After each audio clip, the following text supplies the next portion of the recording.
Բարի լույս սիրելիներս։ Տեր հայր,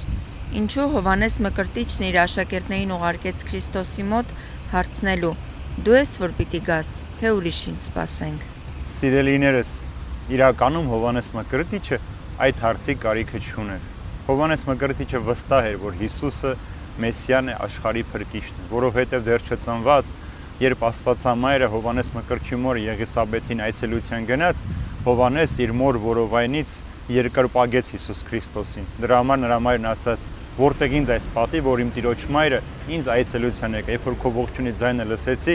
մանուկը խաղաց իմ որովայնի մեջ։ Բայց քանի որ Հովանես Մկրտիչը այդ ժամանակ բանտարկված էր եւ նրա աշակերտների մեջ տարակուսան կար, եթե Հիսուս Մեսիան է, փրկիչն է, ապա ինչու Հովանես Մկրտչին չի ազատագրում, չի ազատում բանտից, նա իր աշակերտն ուղարկեց Հիսուսի մոտ հարցնելու. դու ես որ պիտի գաս, թե ուրիշին սպասենք, որպեսզի առաքյալները կամ աշակերտները իրենց աչքերով այդ ամենը տեսնեին եւ հազային։ Դրա համար Հիսուս ասում է գնացեք եւ Հովանեսին պատմեցիք, ինչ որ տեսակ, կույրերը տեսնում են, խուլերը լսում են, մեռելները հարուցնում, այս ամենը պատմեք Հովանես Մկրտչին։ Այնպես էլ մենք ենք, սիրելիները, շատ հաճախ, երբ որ մենք նեղություններ, դժվարություններ ենք ունենում, միշտ մեր մեջ այս հարցը ծագում է. արդյոք Հիսուս մեզ լսում է կամ արդյոք Հիսուս գիտի մեր նեղությունների, դժվարությունների կամ փորձությունների մասին։ Վստահաբար Հիսուս գիտի, սիրելիներ, եւ այդ նեղությունները ու դժվարությունները շատ հաճախ նրա համար են, որպեսզի մեր իրական հավատքը երևա, մենք ինչքանով ենք հավատում։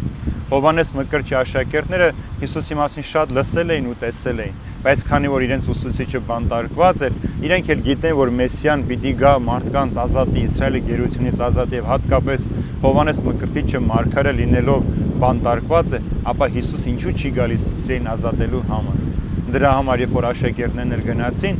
Հիսուս գովերքեց Հովանես Մկրտչին ցույց տալու համար, որ աշխարհում կանանցից ծնված ամենամեծ մարդը Հովանես Մկրտիչն է, եւ Հովանես Մկրտիչը Տիրոջ ճանապարհը բացողն էր, որովհետեւ Տիրոջ ճանապարհը բացելու, Տիրոջ գալուստը ազդարելու համար։ Ուրեմն Հովանես Մկրտչի օրինակի պես մենք էլ այնպես անենք, որ մեր կյանքի յուրաքանչյուր փուլում կամ հանգրվանում, որտեղ դժվարություն, նեղություն կլինեն, երբ որ մեզ կթվա, թե մենք միայնակ ենք, միշտ հիշենք, որ Հիսուս մեզ հետ է եւ երբեք մեզ միայնակ չի թողնում։